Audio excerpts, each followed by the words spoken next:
মতো মুখ, নাকি বলছেন চুলার মতো মুখ, মাথায় তেল নাই, পরনে কাপড়টা ছেঁড়া, সুবহানাল্লাহ, মুখে এখানে কালি লেগে আর হাড়ি আর চুলা করে বেড়ায়। সুবহানাল্লাহ, যখন বহরমপুর বাজারে যায় তখন ছমছম ছমছম নেকলেসটা বুকের উপরে, চুলটা ছেড়ে দেয়। যুবকেরা সাঁকোর উপরে বসে বলে একটা মাল গেল রে। কোন মহিলা সাজতে পারে তার স্বামীর মন জয় করার জন্য। আল্লাহে, আমার মা বোনদের স্বামী বাড়িতে যখন থাকে তখন দেখে মনে হয় ওল্ড মডেলের গাড়ি, পরনে একটা ছেঁড়া শাড়ি, পোয়াকার গলায় দীর্ঘই, পাগলির মতো ঘুরে বেড়ায়। যখন খালাই তো ভাইয়ের বিয়েতে যায়, মামাই তো ভাইয়ের বিয়েতে যায়, নাকি বলছেন, তখন এমন সেজে কুটে যায়, এখানে লিপস্টিক না কি বলে এটা, লিপস্টিক আর ঠোঁট পালিশ, সুবহানাল্লাহ, ফেস পাউডার আর এত অলংকার গয়না গাঠি, সুবহানাল্লাহ। নবী বললেন না না, ওই মেয়েটা জাহান্নামে যাবে যে পর পুরুষকে লোক লাবণ্য দেখার জন্য সাজে। বোন রে, তোমাকে এমন ভাবে সাজতে হবে যাতে তোমার স্বামী পাগল হয়ে যায়, তোমার ছোট বোনটার দিকে যেন একটু হাত না বাড়ায়। একটা মেয়ের জান্নাত তার স্বামীর পায়ের নিচে। মা আয়েশা বলছেন যে একটা স্বামীর কি বলছেন আপনার হক কিভাবে আদায় করবে। রাসূল বলছেন, আয়েশা রে, স্বামীর যদি কোনো জায়গায় ঘা ফোট হয়, সেটা পেকে যদি পুঁজ হয়ে যায়, রক্ত পুঁজ হয়ে যায়, হাত দিয়ে নয়, তার জিভ দিয়ে চেটে চেটে যদি পরিষ্কার করে, তবু তার স্বামীর হক আদায় হবে না। মা বোনেরা বলবেন কেন হবে না? বুবুরে, আপনার স্বামী যদি রাজমিস্ত্রি করে, একবার বলবেন, ওগো তবদুলের বাপ, তুমি তো কেরালায় যাও, আমাকে নিয়ে চলো, 10 দিন তোমার কাছে আমি থাকবো। দেখবেন যে ভাইটা শ্বশুরে দেওয়া শিশু খাটে ঘুমায়, মাথার ওপরে ফ্যান চলে, রাজমিস্ত্রি মাসায় গিয়ে দেখবেন সিমেন্টের চট বিছিয়ে একটা নরম ইট মাথায় দিয়ে 6 মাস পার করে টাকা নিয়ে বাড়ি আসে। এ ভাই, ইট কি নরম হয়? জোরে বলেন, শক্ত হয়। ডিসব্যালেন্স যদি হয়ে যায়, মাচা ভেঙে যদি পড়ে যায়, কেউ বাঁচাতে পারবে না, নাকি বলছেন? আল্লাহে, এবছরের ঘটনা বলছি, জায়গাটার নাম শেখ দিঘি, ন্যাশনাল হাই 34 নম্বর জাতীয় সড়ক পথ।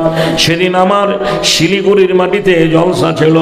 বাড়ি ফেরার পথে দুটো লরির সংঘর্ষে আগুন ধরে গেল। ড্রাইভারটার এটা খেয়ে এটা থেকে এটা স্টিয়ারিং এ দাবা পড়ে গেছে, এমন ভাবে দাবা পড়ে গেছে, ছেলেটা মুসলমান, মুখে একটা যে গাড়ি মোছা কাপড় মুখে দিল, আর সে দেখলাম দূর থেকে দাও দাও দাও দাও করে জ্বলে পুড়ে ছাই হয়ে গেল। যদি আপনার ছেলেটা আপনার স্বামী ড্রাইভারি করে, এমনটা ঘটনা যদি ঘটে, বলুন আপনার জীবনটা কোন জায়গায় থাকবে? মারে, একটা স্বামী তার বাড়িটা সুখে রাখার জন্য কত পরিশ্রম করে। যারা রং মিস্ত্রি, সুবহানাল্লাহ, ওই 3 তলা 4 তলা বিল্ডিং এ রং করে, কত ঝুলন্ত অবস্থায় জীবনের উপরে বাজি রেখে যারা রাজমিস্ত্রি, সুবহানাল্লাহ, ইট বালি পাথর সিমেন্ট, যে খেয়াল মতো দেয়াল তোলে, যে 3 তলা 4 তলা বিল্ডিং উপরে কাজ করে।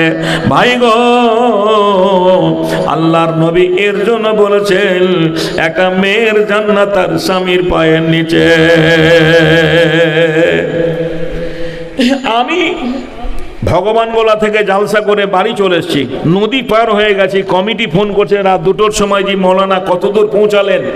বলে ভাই, ভয়ের কারণ নেই, আর 7 কিলোমিটার আমার বাড়ি, আমি চলে এসেছি আমার দেশে।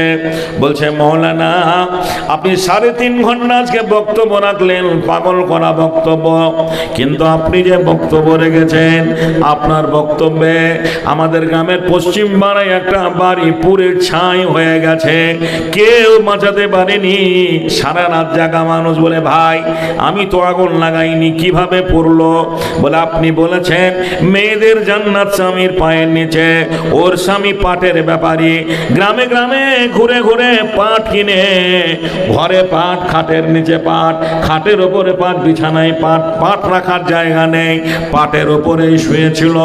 এখন ওই মেয়েটা জালসা শোনার পরে বাড়িতে ইলেকট্রিক আলো চলে গেছে, কারেন্ট চলে গেছে, নম্ফুটিটা ধরিয়ে, ডিবিটা ধরিয়ে তার স্বামীর কাছে গিয়ে বলছে ওগো রহিমের বাপ, তোমার পায়ের নিচে জান্নাত আছে একটু দেখি।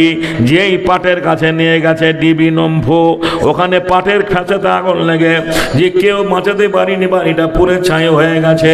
ওরে মসুর ডাঙ্গার মায়েরা, নম্ফু টর্চ লাইট হারিকেন হ্যাসাদ যদি বাল্বের আলো নিয়ে যান, স্বামীর কাছে জান্নাত দেখতে পাবেন না, দেখতে পাবেন না।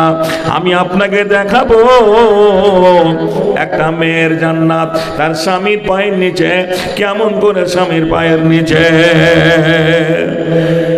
আল্লাহর নবীর সাহাবী আবু তালহা যুদ্ধের ময়দানে গেলেন, তো অসুস্থ ছেলে রেখে যুদ্ধের ময়দানে চলে গেলেন।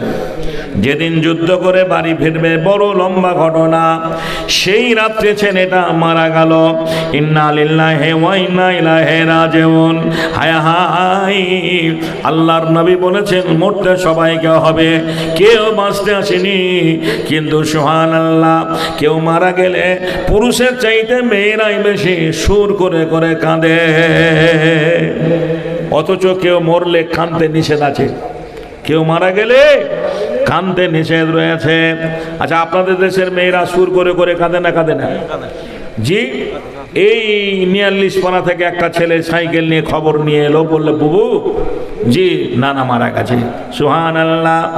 এবার ওর ছোট্ট ছেলেটাকে বলছে কি, ওরে বেটা আব্দুল, আমার খালাই তো বোনের দাওরের বেটার ছেলের পোতা মারা গেছে, তোর বাপ ওই মাঠে আছে, তাড়াতাড়ি ডেকে নিয়ে আয় রে। এই যে সুর, সুবহানাল্লাহ। ওর আব্বাকে ডাকতে ছুটলো। কে মারা গেছে? সুবহানাল্লাহ। ছেলেটা মাঠে গিয়ে বলছে আব্বা গো বাড়ি এসো, মা কান্না করছে। বলে কেন? বলে নানির বাড়ি থেকে খবর এসে কে মারা গেছে। ভাই আমার বাড়ি এলো মাঠের কাজ ফেলে, আমার বুবু শাড়ি পরছে ঘরে, কাপড় গোছাচ্ছে, আর বলছে এ দেখো আব্দুলের বাপ গরু ছাগল গুলোকে দেখিও, হাঁস মুরগি গুলোকে খুলনায় ভরিও, আমি মাটিটা দিয়ে আসি রে। বলেন ও মাটি দেবে না জানাজা নামাজ পড়াবে? একটা মানুষ মারা গেলে পুরুষ মানুষের চাইতে মেয়ে মানুষের ভিড় বেশি হয়। আচ্ছা আপনাদের দেশে হয় না? হয় না? মেয়ে মানুষের ভিড় বেশি হয়। সুবহানাল্লাহ। আর তারা নাকের ফুটা ফেলে ভাবে আর কান্না করে। সুবহানাল্লাহ। কান্না করতে করতে বলে যখন লাশ বেরিয়ে গেল, তো বলছে জরিনার মাঠে দাঁড়া, ওখানে ওই পাড়াতে আমার একটা খালাইতো বই আছে, দেখে আসি। একটা মরার বাড়ি এসে গোটা গাঁ ঘুরবে ও, নাকি বলছেন? একটা মরার বাড়ি এসে